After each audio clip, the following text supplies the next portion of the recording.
Un grand merci justement à Sylvie et à Carmen d'avoir invité aujourd'hui de parler justement de l'histoire des rêves. C'est un sujet qui me passionne. Comme Carmen a dit, en fait, je suis médecin du sommeil. Et de jour le jour, j'écoute les récits de mes patients, surtout mes patients narcoleptiques, en ce qui concerne les rêves. Mais aujourd'hui, je ne vais pas parler de la physiologie de rêve, je ne vais pas parler justement non plus des maladies du sommeil, je vais parler des rêves et de l'histoire des rêves pour essayer de comprendre comment nos attitudes envers les rêves se sont transformées à travers justement l'histoire. Donc, pour répondre à cette petite interrogation, je vais traquer les rêves de la préhistoire à nos jours à travers justement les récits de l'histoire, quelques images aussi. Et effectivement, on va voir justement comment cette histoire de rêve a changé au fil des années. Donc, Carmen a dit, et je pense que vous avez entendu, que je suis anglaise. Donc, effectivement, je vais utiliser plutôt les sources anglophones. Je sais que Descartes, que Pascal, que Montaigne avaient parlé des rêves, mais je vais plutôt parler des papes et des prêtres, des philosophes et des rois, et des auteurs que vous connaissez un peu moins bien, Artémidore, Thomas Tryon et Hill. Voilà, on va visiter un tout petit peu le monde ensemble. Donc d'abord, qu'est-ce que c'est un rêve? Les Chinois, dans le IVe siècle avant Jésus-Christ, avaient sorti une définition qui me va bien. Un rêve est ce qui est pris pour réel pendant le sommeil. Une vingtaine de siècles plus tard, Jacques Kerouac a ajouté, je fais en français, rêver unit l'humanité. Donc, mon pointeur, excusez-moi. Super. Donc, en effet, l'universalité de rêve va de soi. Mais quand avons-nous commencé à rêver? Nous ne doutons pas que nos animaux domestiques rêvent. Il faut juste regarder votre chien. Votre chien, en fait, endormi, on voit les yeux qui bougent sur les paupières, on voit les petits mouvements des pattes qui traduisent peut-être que notre animal chéri est en train de chasser quelque chose dans son rêve. Et on sait que ce rêve est propre au sommeil paradoxal. Ça veut dire une partie de sommeil, effectivement, très distincte sur le plan électroencéphalographique, qui, effectivement, on trouve non seulement chez les êtres humains, aussi chez les animaux comme les chiens et les chats, mais aussi chez les animaux un peu différents comme les oiseaux et comme les reptiles. Donc les oiseaux et les reptiles sont assez éloignés de nous sur le plan phylogénétique, qui fait en sorte qu'on pense que l'évolution du rêve, cette différenciation de sommeil long profond, le sommeil non-rêve et le sommeil paradoxal, le sommeil de rêve, se situe bien avant l'ère des dinosaures. Ils ont rêvé de quoi ces bêtes étranges? On a peut-être une petite réponse à cette question. Utilisons les expériences relativement récentes avec les pieuvres. Donc, qu'est-ce que c'est un pieuvre? C'est un animal aquatique qui est doté des chromatophores qui tapissent complètement sa peau. Les chromatophores permettent que le pieuvre change de couleur. Il change de couleur en réponse justement à une activation neuronale. Et ce changement de couleur traduit certaines activités. Par exemple, il a les couleurs qui sont propres à la chasse. Chaque pieuvre a ses propres couleurs. Et il est capable justement de changer de couleur afin de communiquer avec les autres pieuvres. C'est fascinant, non? Donc, qu'est-ce qui se passe quand il dort? Donc là, justement, j'espère que ça marche. Je vous montre un pieuvre qui dort. Il est blotti contre la vitrine de son aquarium et sa peau est parfaitement blanche. Il n'y a pas d'activité neuronale qui stimule les chromatophores. Donc, on peut dire que voilà, il est endormi, mais il n'est certainement pas en train de rêver. Mais par les périodes courtes, il y a quelque chose de magique qui arrive. Subitement, sa peau s'illumine. On voit les séquences de couleurs qui se chassent, qui changent rapidement. On y trouve là-dedans quelques séquences qui sont propres à la chasse ou à la communication, mais d'autres couleurs qui sont fantastiques, qui n'ont rien à voir avec les expériences de la jour. J'aime bien dire que cette pieuvre rêve et que ses rêves sont nous, sont les nôtres, effectivement, sont colorés et magiques. Donc, il faut savoir que les pieuvres sont très, très, très éloignées de nous sur le plan phylogénétique. Donc, effectivement, pour retourner justement à la question des humains, quand est-ce que nos ancêtres ont commencé à rêver? Donc, effectivement, on sait que, en fait, sur le plan génétique, on est très proche à nos ancêtres. On a une certaine conservation génétique chez Homo sapiens qui fait en sorte que le fait que nous rêvons fait en sorte qu'il est fort probable que nos ancêtres les plus éloignés en rêvaient aussi. Mais comment en être sûr? Là, je pense qu'on peut justement utiliser quelques images de l'art rupestre. Donc, je suis désolée parce que je marche sur les plates-bandes de mon collègue, mais effectivement, là, c'est une peinture assez ancienne, effectivement, qui date de l'Australie et qui montre apparemment une figure qui est, attendez, allongée sur son dos, tranquille, avec les cheveux tressés, qui semble détendue. Et ce qu'on voit justement ici, c'est une petite image d'une personne qui court dans l'air et les taches de couleur. Que se passe-t-il? J'aime bien penser que c'est une des premières images de quelqu'un qui rêve. On sait effectivement que dans les sociétés pré-industrielles, à nos jours, les rêves ont une place importante. Les Aloraises en Indonésie, en fait, se réveillent mutuellement à répétition pendant la nuit pour raconter les rêves, qu'ils trouvent très importants et quelque chose qui appartient à toute la tribu. Donc, ils racontent les rêves, ils essaient les interprétations, c'est quelque chose d'important. Mais est-ce que les rêves, même dans la préhistoire, commençaient à former nos croyances?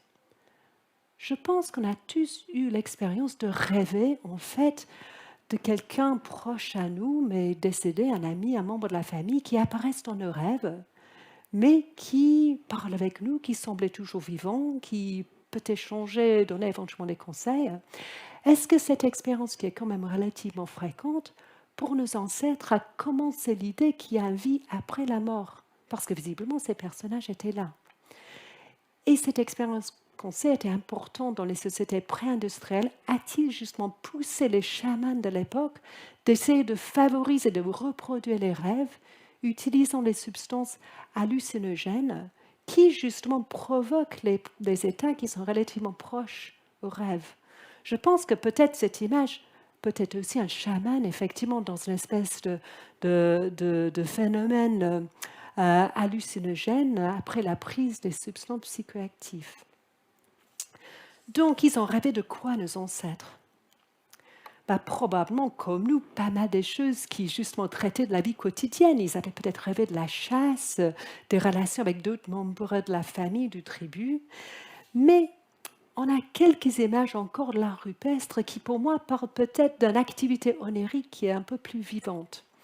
Donc, un qui est très connu, c'est celle-ci.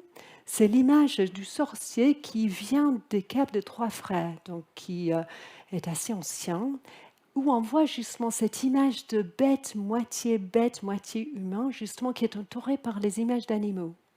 On ne sait pas à quoi il s'agit, mais c'était clairement une image importante. L'artiste avait pris le soin justement de le dessiner avec beaucoup de précision. On voit même une petite barbe. Et sinon, on revient en Australie, on a également les images fascinantes qui datent d'il y a 40 à 60 siècles, les images, les figures de Maliwaba. Qu'est-ce qu'on voit dans celle-ci que j'ai sélectionné? Oh mince. Oui. On voit ici un personnage debout, les pieds sont plats sur le sol. Et il ou elle est entouré par les figures. Désolée, la reproduction n'est pas très bonne, mais les figures qui semblent-ils flotter dans l'air. Non seulement les êtres humains, mais aussi les espèces d'animaux. On voit un serpent, on voit une espèce d'animal, un mammifère, un rat peut-être, qui flotte, qui n'a pas volé dans les rêves. Donc, on a deux images justement qui, pour moi, sont possiblement justement les images d'un contenu onirique qui était clairement important à l'époque. J'ai évoqué que la possibilité que les rêves étaient source des croyances sur la vie après la mort. Mais je pense aussi en fait à une idée qui est très répandue chez nos ancêtres et dans les sociétés pré-industrielles, c'était l'idée que les rêves étaient un voie de communication avec les dieux. On voit de temps en temps ces images justement d'un figure ancestrale qui donne des conseils. Est-ce que c'est vraiment un de nos ancêtres? Est-ce que c'est un dieu? Je pense que c'était une question qui était assez vive à l'époque. Mais pour explorer les rêves de façon un peu plus détaillée, il faut justement qu'on visite la Mésopotamie à l'aube de l'écriture. Donc, les premiers à noter les rêves de façon un peu plus concrète sont les peuples de la Mésopotamie. Donc à droite, je vous montre juste un exemple d'écriture cunéiforme. En fait, ça raconte, je suis désolée, je ne peux pas la lire, mais ça raconte justement l'histoire de Gilgamesh. Gilgamesh, c'était un personnage important et en fait, son histoire est émaillée des faits étranges et des aventures. C'est assez long aussi. Mais il est aussi émaillé des histoires de rêves, des récits de rêves. Donc, je vous donne un exemple. Gilgamesh rêve qu'il voit un hache qui tombe du ciel. Il l'attrape, il le jette par terre devant sa mère et ensuite il l'embrasse. Gilgamesh est un personnage important, cette rêve est clairement un message des dieux, mais il faut une interprétation. Donc il tourne vers sa mère qui lui propose une interprétation qui, semble-t-il, est juste. Sa mère explique qu'un personnage important va arriver. Donc, c'est assez vrai parce que dans l'histoire, après est arrivé Enkiku, qui est une personne importante. Donc, on a déjà cette idée que les rêves sont source de symboles importants et que ça nécessite une interprétation. Dans les récits les plus anciens, les rêves semblent-ils assez passifs, une espèce de message justement assez sec donné par les dieux aux personnages. Mais effectivement, les rêveurs sont commandés de faire des choses qui sont quand même parfois assez convenables sur le plan politique. Par exemple, les rêves sont utilisés pour justifier l'accession d'un roi. Et à travers le temps, les acteurs dans les rêveurs deviennent de plus en plus actifs. On a l'histoire de Gilgamesh, il a quand même bougé un peu dans son rêve.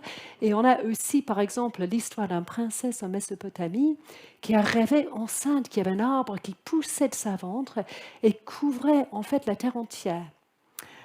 Et son fils était devenu roi. C'est fascinant parce qu'on a presque exactement le même récit de rêve de la Norvège des siècles plus tard, encore une fois, qui justifie l'accession d'un fils à la couronne. Donc, les rêves étaient si importants à Babylone qu'ils avaient nommé un déesse qui s'occupait des rêves et les interpréteurs des rêves étaient considérés comme des gens très importants. Ils pouvaient justement s'appliquer sur un livre, un guide, un manuel d'interprétation de rêves qui s'appelait le Discours Exakike, qui était écrit en akkadien aux alentours de 3000 ans avant Jésus-Christ, qui donnait des exemples très concrets des rêves et ensuite, après, proposait des interprétations. Par exemple, si un homme rêve à répétition qu'il vole, il va tout perdre. Le fait que les résultats des rêves étaient parfois un peu variables, le même récit de rêve pourrait avoir plusieurs résultats, était admise parce que quelques rêves ont plusieurs interprétations possibles.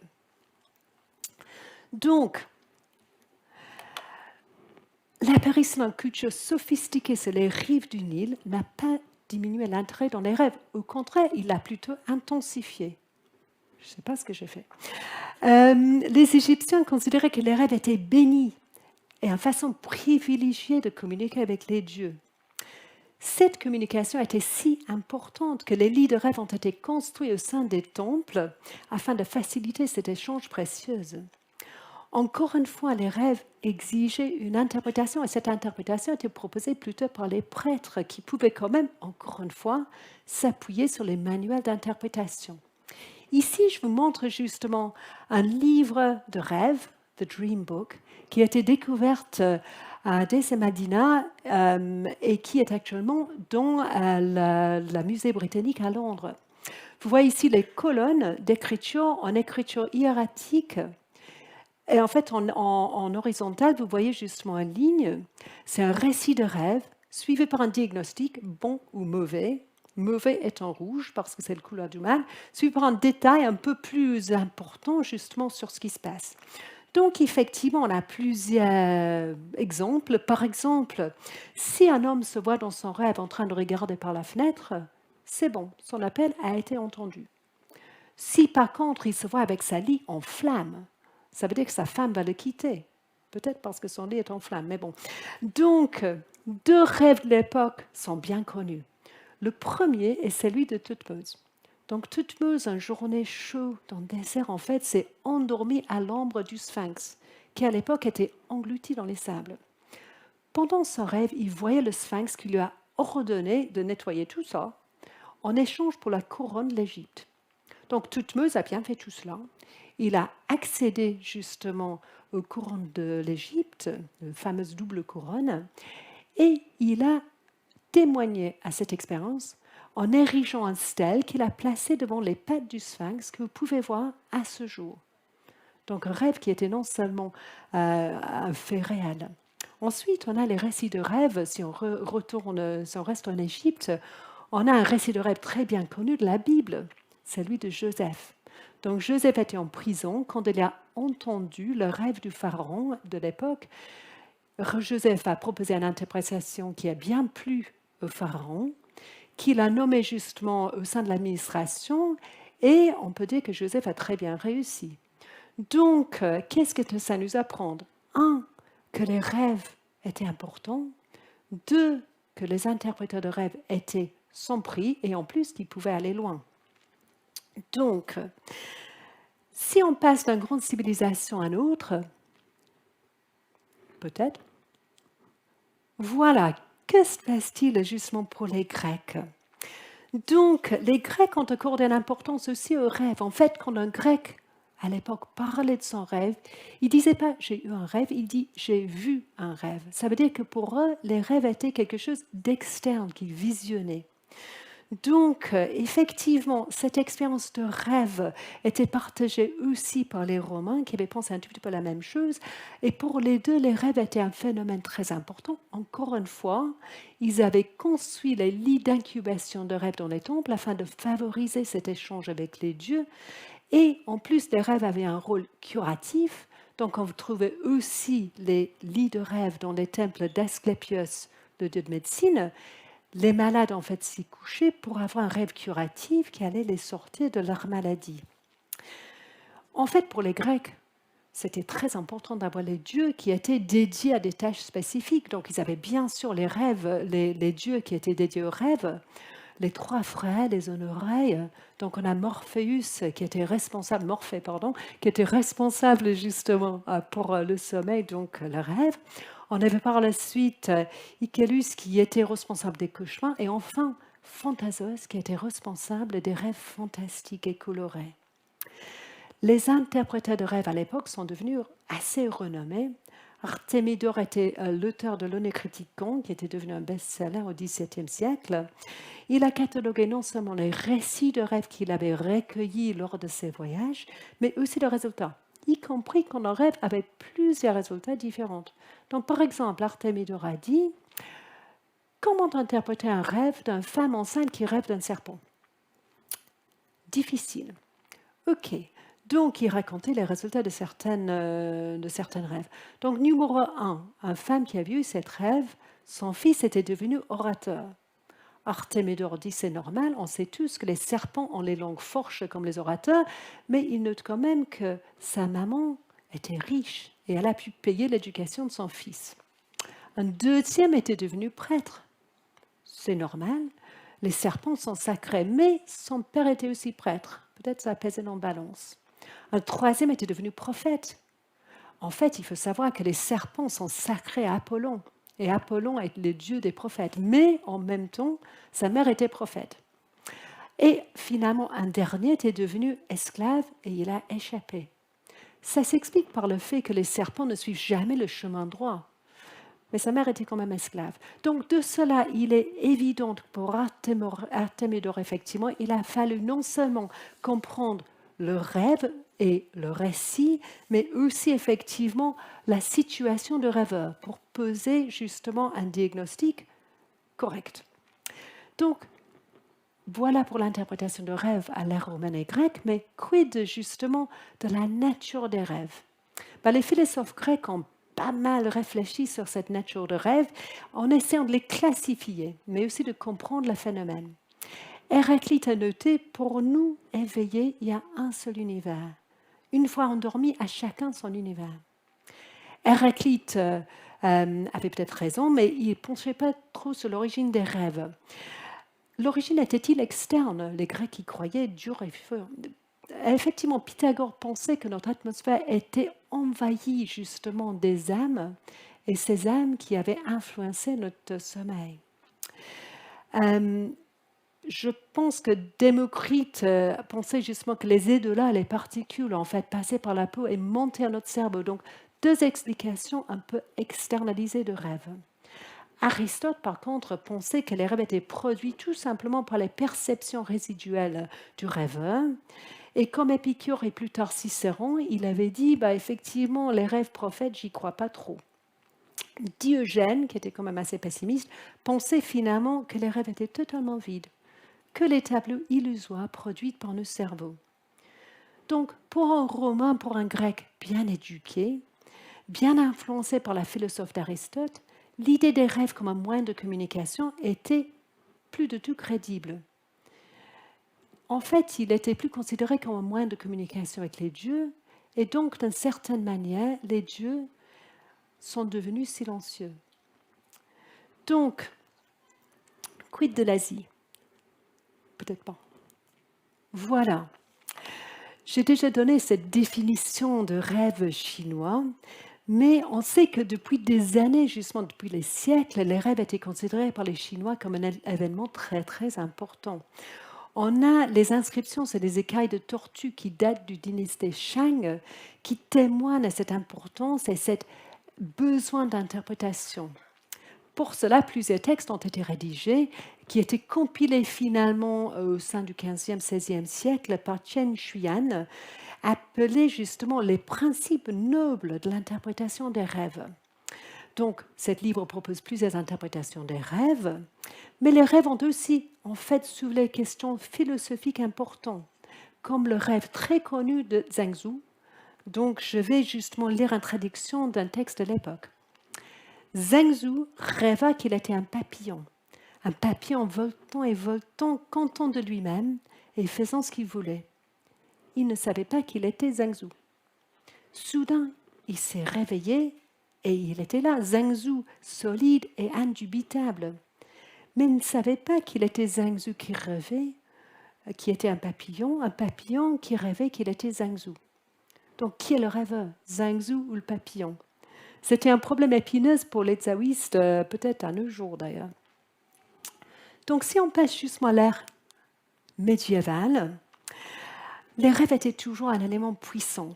Un commentaire par Flavius Macrobius Ambrosius Theodosius, dit Macrobe, sur un texte intitulé Le rêve de Scipio, qui a été écrit pendant la période classique par Cicéron, esquissait une classification des rêves. Somnium, les rêves énigmatiques, vision, les visions prophétiques, oraculum, les rêves qui parlaient de l'avenir, bien-aimé des anciens, insomnium, les cauchemars, et finalement visium ou apparition. Et selon Macrobe, les deux derniers pouvaient être attribués à l'anxiété. Donc en fait, ce n'est pas loin de notre interprétation de ce jour. La possibilité que les rêves étaient en communication avec Dieu était toujours d'actualité. Charlemagne, face à un rêve rapporté par un moine qui s'appelait Jean, qui était potentiellement assez troublant sur le plan politique, demandait l'avis du pape Adrien Ier. Ce dernier lui assure que, devant le fait que les éléments de rêve n'étaient pas vraiment conformes à une interprétation chrétienne, il était évidemment faux. C'était très convenable. Inspiré par la philosophie de Platon, Augustin d'Hippo et le pape Grégoire le Grand disséminaient l'idée que bien que les rêves, on en parlait dans la Bible, donc ils étaient certainement vrais, étaient quand même, la plupart n'étaient pas vrais. Et donc, selon Théodule d'Orléans, à l'époque, en fait, les rêves ne pourraient pas être acceptés comme un argument dans les grands débats théologiques. Ça veut dire que si vous disiez, en fait, j'ai rêvé que Dieu me dit que c'était vrai, ce n'était pas admissible justement en tant qu'argument. Donc, quand pendant l'Empire romain, les rêves perdaient de validité comme un moyen de communication avec Dieu, bien que l'interprétation des rêves gardait tout un intérêt pour le peuple, une clé des symboles des rêves était conservée dans un manuscrit qui s'appelle Harley 2253, au sein d'un poème qui parle justement des symboles. Donc les symboles de rêve, dans les clés d'interprétation de différents symboles. Par exemple, si vous vous voyez monter sur un cheval noir, ça veut dire le péril, danger. Si vous voyez justement votre visage dans l'eau, ça portait la fortune. Et en prenant les différents symboles, c'était possible d'interpréter les rêves. Donc, si on passe à l'Angleterre, désolé, au début de la période moderne, les rêves étaient de nouveau réévalués. La siècle était violent. Il y avait les récits de rêves d'agression, de mort et de maladie, c'était assez fréquent. Et les rêves avaient toujours un certain pouvoir. En fait, on a un exemple très, très puissant. Le roi George, en 1738, a rêvé en pleine nuit de sa femme. Il s'est levé de son nuit, il a monté à cheval, il est allé à l'abbaye de Westminster, qui était quand même pas à côté, pour visiter le tombeau de sa femme, pour, j'imagine, voir qu'elle était toujours dedans. Paracelse, qui était né en 1493, était médecin, alchimiste, philosophe, théologien. Et lui, il considérait que l'interprétation des rêves était un grand art qui nécessitait quand même un manuel pour apporter un peu d'aide. Il y en avait pas mal des manuels d'interprétation de rêves à l'époque qui étaient parfois assez contradictoires. Celui de notre ami Artemidor a été publié, il a connu un vif succès. On peut dire que le marché des livres d'interprétation de rêves était assez actif. Or, la nature des rêves troublait toujours les esprits des intellectuels de l'époque. Un rêve pourrait présager l'avenir, mais la plupart n'étaient pas vrais. Comment expliquer cette différence? Si un rêve s'avérait faux, était-il inspiré par le diable ou simplement le résultat d'une mauvaise digestion d'un dîner trop copieux? Hills, l'auteur de The Most Pleasant Art of the Interpretation of Dreams, donc l'art le plus agréable de l'interprétation des rêves, et Thomas Tryon, qui avait publié, vous voyez ici, Thoughts on Dreaming, donc les réflexions sur le rêve, en 1588, ont tenté les explications. Tryon proposait finalement que les rêves étaient une façon de mieux se connaître, mais admettait quand même que certains étaient peut-être inspirés par Dieu. Ils étaient un tout petit peu de la même avis. Les médecins de l'époque pensaient que les rêves étaient une interprétation, une expression justement de la rééquilibration des humeurs. En fait, la médecine de l'époque admettait que le corps était réglé par les humeurs, il a fallu que ça soit en équilibre pour justement être en bonne santé. Un déséquilibre se traduisait par les mauvais rêves et les symptômes. Donc, on peut dire encore une fois que les rêves perdaient de l'influence, mais peut-être ils perdaient aussi un tout petit peu de prévalence. Est-ce que les rêves étaient moins rares? En fait, c'était l'époque où justement l'illumination artificielle était devenue quelque chose de tous les jours pour la population générale. Et ça a peut-être modifié notre sommeil. Pour nos ancêtres, en fait, on se couchait un tout petit peu au coucher de soleil, surtout dans les pays froids, et on se levait justement à l'aube. Et pendant l'hiver, ça nous donne 12 heures de sommeil, et ce n'est pas possible de dormir 12 heures. Donc les gens avaient l'habitude de faire une première partie de sommeil. Ils se revenaient en pleine nuit, discutaient sous les couvertures, probablement les récits de rêves. Et ensuite, ils s'endormaient au petit matin pour se lever enfin quand il commençait à faire un peu plus chaud. Donc, cette période en pleine nuit d'échange de rêves était donc perdue. Et on trouve certains commentaires, justement, par exemple, l'auteur Boswell, encore en anglais, désolé, en fait, a raconté justement que ces nuits étaient tellement solides qu'il ne gardait que très rarement les souvenirs de rêves. Donc peut-être que les rêves n'avaient non seulement perdu un tout petit peu de l'influence, mais aussi peut-être cette expérience de partage de rêves avec la famille ou même le village était devenue de plus en plus rare. Aucune histoire de rêve ne serait complète sans évoquer Freud, qui a joué un rôle clé dans la réhabilitation des rêves. Freud a identifié l'utilité des rêves comme source d'information sur la structure de l'inconscient. Je note aussi qu'il avait pas mal de rêves troublants. Je pense que ça a certainement l'encouragé dans l'exploration de ce sujet. Dans son livre L'interprétation des rêves, Freud propose que les rêves servent à conserver le sommeil en canalisant les éléments qui seront sinon source d'insomnie. Il propose une classification des rêves qui se rappelle un tout petit peu celui de notre ami Macrobe. Oraculum, le rêve oraculaire, visio, un rêve prédictif, et enfin les rêves symboliques qui nécessitaient une interprétation. Donc le rôle était de distinguer le récit, l'histoire du rêve, du contenu latent du rêve. Enfin, Freud a remis une importance au rêve, non comme un voie de communication avec les dieux, mais plutôt comme un voie de communication avec soi-même, une fenêtre sur l'inconscient.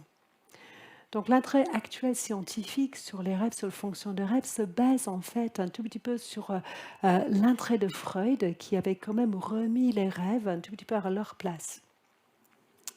L'intérêt dans les rêves quand même perdure à notre jour. On n'a pas oublié après le décès de Freud. Je vais vous parler rapidement d'une collection de rêves. On a une collection de rêves qui a été bâtie entre 1940 et 1985, analysée en 1966 par Hall et Van den Castle, qui parle justement du fait que les rêves sont quand même assez semblable entre les différents peuples et les différents pays, que les émotions sont quand même souvent très présentes, le plus fréquent étant l'anxiété et les émotions négatives, mais les autres émotions sont aussi représentées, le bonheur, la joie, etc. On peut tout trouver. Les images de figures autoritaires sont quand même rares, mais clairement assez marquantes. Donc, les rêves de nos jours servent justement quand même comme source d'inspiration des artistes. Et je vous présenterai rapidement, j'espère que je ne marche pas sur les plates-bandes de mon collègue, justement, quelques images tirées de l'œuvre de Robin Whitmore, qui s'est donné comme tâche de justement noter ses rêves tous les jours et donc créer justement une œuvre d'art quasiment tous les jours pour s'en souvenir. Donc soit les croquis, les peintures, les photographies, les sculptures. Et là, je vous montre deux. Un où il a rêvé d'avoir 3 pieds, 2 normales et un au milieu qui est bizarrement mal formé. Ou un autre que j'aime beaucoup, on voit l'artiste blotti contre l'aile d'un ange. Donc les rêves ont toujours une fonction importante. Donc, en conclusion, les rêves existent toujours. Nous rêvons comme nos ancêtres ont rêvé à leur époque.